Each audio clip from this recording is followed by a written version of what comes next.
في أيام الخلافة العباسية كان هناك رجل عجوز يدعى حسن.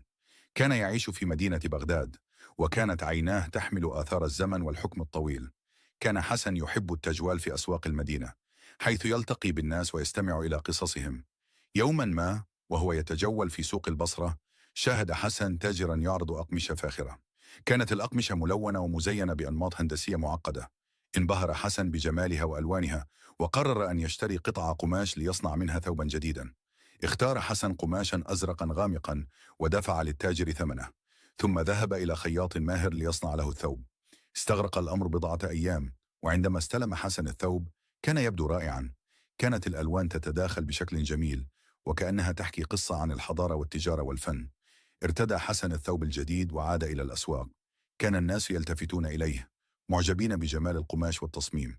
كان حسن يشعر بالفخر والسعادة، وكأنه يحمل جزءا من